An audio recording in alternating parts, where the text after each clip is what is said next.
ब्रह्मांड विज्ञान में सबसे रोमांचक बात होने वाली है। जेम्स वेब स्पेस टेलीस्कोप तैयार है लॉन्च के लिए।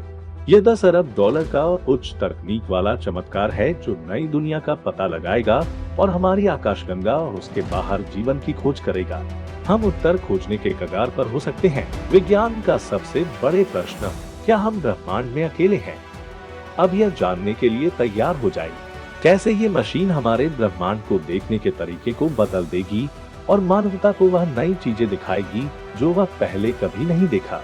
जेम्स वेब नासा के दूसरे प्रशासक के नाम पर रखा गया, जिन्होंने अपोलो मिशन का नेतृत्व किया और इस दौरान अंतरिक्ष में 75 से अधिक प्रक्षेपणों के लिए जिम्मेदार थे।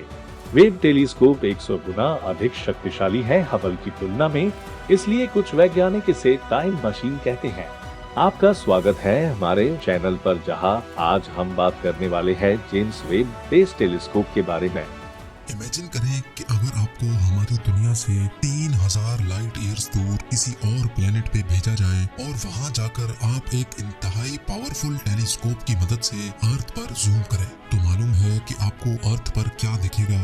हैरत अंगेज तौर पे आपको अर्थ का वो दौर नजर आएगा जो आज से 3000 साल पहले हुआ करता था, यानी वो दौर जब एंशिएंट इजिप्शियंस पिरामिड्स बनाया करते थे।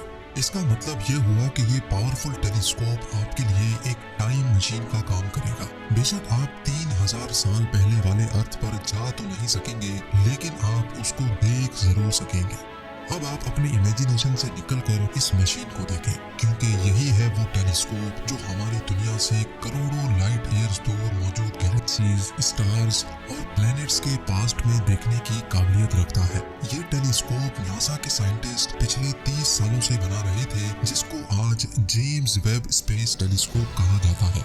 $10 बिलियन या फिर 75,000 करोड़ रुपए खर्च करके बनाया जाने वाला ये टेलीस्कोप हजारों इंजीनियर्स की खून पसीने की मेहनत का नतीजा है। ये दुनिया का सबसे पावरफुल और सबसे ज्यादा कॉम्प्लेक्स टेलीस्कोप है, जो यूनिवर्स में करोड़ों अरबों साल पहले होने वाले वाकयात को देख सकेगा। और इसी वजह से कई साइंटिस्ट इसको टाइम मशीन का नाम भी दे रहे हैं।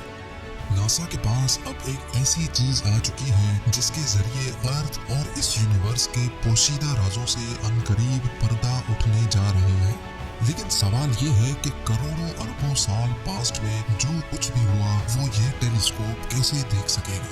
ये टेलीस्कोप काम कैसे करता है और हम इसके जरिए क्या क्या देख सकेंगे। इन सवालात के जवाब जानने के लिए जरूरी है कि पहले हम ये जाने कि हमें चीजें नजर कैसे आती हैं। जब हम किसी अंधेरे कमरे में दाखिल होते हैं, बेशक हमारी आंखें उस वक्त खुली हों पर हमें कुछ नजर नहीं आता, लेकिन जैसे ही कमरे में लाइट ऑन की जाती है तो हमें सब कुछ दिखना शुरू हो जाता है। इसका मतलब ये हुआ कि जब कमरे में अंधेरा था तब वो तमाम चीजें वहीं मौजूद थीं पर हमें नजर नहीं आ रही थी। लाइट जो कि 3 लाख किलोमीटर पर सेकंड की स्पीड से ट्रेवल करती है, उसको एक छोटे से कमरे के अंदर फैलने में तो जरा सी भी देर नहीं लगती। लेकिन जब यही लाइट हमारी इतनी बड़ी यूनिवर्स में फैलती है तो जाहिर है इसको भी एक जगह से दूसरी जगह जाने में टाइम लगता है। चांद और अर्थ के दरमियान तकरीबन 3,84,000 किलोमीटर का फासला है। सूरज की रोशनी चांद से टकराकर जब अर्थ तक पहुंचती है तभी हमें चांद नजर आता है, और ये रोशनी चांद से अर्थ तक पहुंचने में 1.25 सेकंड लगाती है। इसका मतलब ये हुआ कि जो चांद हम देख रहे होते हैं वो असल में चांद का 1.25 सेकंड पुराना वर्जन होता है। ये तो रहा चांद जो अर्थ से काफी करीब है। दूर जो चमकता तारा आप देख रहे हैं ये है सैटर्न, जो कि हमारे ही सोलर सिस्टम का एक प्लेनेट है। अर्थ से लेकर सैटर्न तक का फासला करीब 160 करोड़ किलोमीटर है। लाइट जो कि 3 लाख किलोमीटर पर सेकंड की स्पीड से ट्रेवल करती है, इसको सैटर्न से अर्थ तक आने में पूरे 5333 सेकंड या फिर 1.5 घंटा लग जाता है। यानी सैटर्न जो कि हम अर्थ से देख रहे होते हैं ये असल में सैटर्न का 1.5 घंटे पुराना वर्जन होता है। अगर इस वक्त सैटर्न टूटकर 2 टुकड़े भी हो जाए तब भी हमें 1.5 घंटे तक ये ऐसे ही दिखता रहेगा। तो यानी ये कहा जाए कि हम सैटर्न के पास्ट में देख रहे होते हैं तो ये भी गलत नहीं होगा। स्पेस साइंटिस्ट और एस्ट्रोनॉमर्स स्पेस में डिस्टेंस को किलोमीटर्स में नहीं बल्कि लाइट ईयर्स या फिर लाइट आवर्स में नापते हैं। स्पेस में लाइट 1 घंटे तक ट्रेवल करने के बाद जितना भी फासला तय करेगी उस फासले को 1 लाइट आवर कहा जाता है। और अगर यही लाइट स्पेस में 1 साल तक ट्रेवल करने के बाद जितना भी फासला तय करेगी उस फासले को 1 लाइट ईयर कहा जाता है। अब हम चलते हैं अपने सोलर सिस्टम से भी बाहर। यूनिवर्स बहुत बड़ी है, इतनी बड़ी कि इस तस्वीर में जो आप गैलेक्सी देख रहे हैं ये है मिल्की वे गैलेक्सी। और इस गैलेक्सी में जो ये छोटा सा डॉट आप देख रहे हैं यहाँ कहीं है हमारा सोलर सिस्टम। ये मिल्की वे गैलेक्सी 1,25,000 लाइट ईयर्स जितनी फैली हुई है। यानी हमारी गैलेक्सी के एक कोने से दूसरे कोने तक लाइट को पहुँचने में पूरे 1,25,000 साल लग जाएंगे। लेकिन हैरान करने वाली बात यह है कि ऐसी लातादाद गैलेक्सीज इस यूनिवर्स में मौजूद है, पर हमारी आंखें उनको देख नहीं सकती। वो इसलिए क्योंकि इतना दूर होने की वजह से उनकी लाइट इतनी डिम है कि हमारी आंखें उस लाइट को कैप्चर नहीं कर सकती। लेकिन फिर भी अगर इन गैलेक्सीज और इनमें मौजूद प्लैनेट्स को देखना हो तो फिर इस्तेमाल किया जाता है टेलीस्कोप। टेलीस्कोप के अंदर कर्व्ड शेप का मिरर लगा होता है जो थोड़ी सी भी लाइट को एक पिन पॉइंट फोकस पर रिफ्लेक्ट करता है, जिससे बहुत धीमी लाइट भी मल्टीप्लाई हो जाती है। जो टेलीस्कोप जितनी ज्यादा लाइट इकट्ठी कर पाएगा वो उतनी ज्यादा चीजों को स्पेस में देख सकेगा। 1990 में लॉन्च होने वाला हबल टेलीस्कोप हमारे सोलर सिस्टम से 10 बिलियन लाइट ईयर्स दूर मौजूद गैलेक्सीज को भी देख सकता है। हबल के इस सिस्टम को डीप फील्ड भी कहा जाता है। ये वो पिक्चर है जो हबल डीप फील्ड ने कैप्चर की थी और असल में हम इन गैलेक्सीज के पास्ट में देख रहे हैं। इतना पास्ट कि जब हमारी दुनिया भी नहीं बनी थी।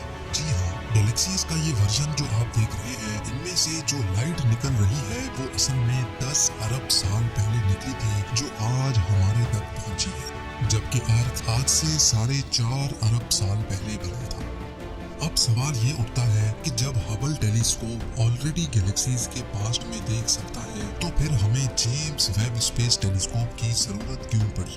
हबल टेलीस्कोप में 2.4 मीटर बड़ा जबकि जेम्स वेब में 6.5 मीटर बड़ा मिरर लगा हुआ है। हबल टेलीस्कोप इंसानी आंखों से 100 गुना ज्यादा लाइट इकट्ठी करने की काबिलियत रखता है, जबकि जेम्स वेब स्पेस टेलीस्कोप इंसानी आंखों से 10 लाख गुना ज्यादा लाइट इकट्ठी कर पाएगा। इंजीनियर्स का कहना है कि जेम्स वेब इतना पावरफुल है कि अगर उसको चांद पर रखा जाए तो वो अर्थ पर किसी छोटी सी कैंडल लाइट को भी देख सकता है। ना सिर्फ इतना बल्कि James Webb space telescope infrared light को भी देखने की काबिलियत रखता है। साइंस के मुताबिक जो गैलेक्सीज और स्टार्स हमसे दूर जा रहे हैं उनकी लाइट हमारे तक पहुंचते पहुंचते इंफ्रारेड लाइट में कन्वर्ट हो जाती है। इंफ्रारेड लाइट जो ना ही हबल डिटेक्ट कर सकता है और ना ही इंसानी आंखें। जेम्स वेब स्पेस टेलीस्कोप की मदद से हमें उन गैलेक्सीज का भी पता लग जाएगा जो यूनिवर्स में मौजूद तो है लेकिन हम उनको देख नहीं सकते। इस टेलीस्कोप का मेन मिरर 18 हिस्सों में ऐसे बनाया गया है कि जब उसको स्पेस शटल में डाला जाएगा तो वो फोल्ड हो सकेगा और स्पेस में एक खास मुकाम पर जाते ही उसके मिरर को दोबारा खोल लिया जाएगा। क्योंकि जेम्स वेब टेलीस्कोप को इंफ्रारेड लाइट डिटेक्ट करनी है, इसी वजह से इसका स्पेस में ठंडा होना बहुत ज्यादा जरूरी है। इसके मिरर वाली साइड पर सूरज की थोड़ी सी भी तपिश ना लगे, इसी वजह से इसकी डायरेक्शन सूरज के ऑपोजिट साइड पर होगी, जबकि इसकी बैक साइड पर सनशील्ड की 6 लेयर्स लगाई गई है। ये सनशील्ड खुलने के बाद एक टेनिस कोर्ट की साइज जितनी फैल जाती है। ये सब कुछ इतना कॉम्प्लेक्स है कि अगर स्पेस में इसके खुलने के वक्त एक छोटी सी भी गलती हुई तो करोड़ों डॉलर और सालों की मेहनत एक ही पल में ढेर हो जाएगी। 25 दिसंबर 2021 को जेम्स वेब स्पेस टेलीस्कोप को स्पेस में हमेशा के लिए रवाना कर दिया गया है। जेम्स वेब को अर्थ से तकरीबन 15 लाख किलोमीटर दूर एक पॉइंट पर पार्क किया जाएगा जिसको L2 पॉइंट कहा जाता है। नासा के एस्टीमेट के मुताबिक 25 जनवरी 2022 को ये टेलीस्कोप L2 पॉइंट पर पहुंच जाएगा और अगर सब कुछ प्लान के मुताबिक चलता रहा तो L2 पहुंचते ही जेम्स वेब टेलीस्कोप अपना काम शुरू कर देगा। ये एपिसोड भी आप लोग भरपूर लाइक और शेयर करेंगे। आप लोगों के प्यार भरे कमेंट्स का बेहद शुक्रिया। मिलते हैं अगली शानदार वीडियो में।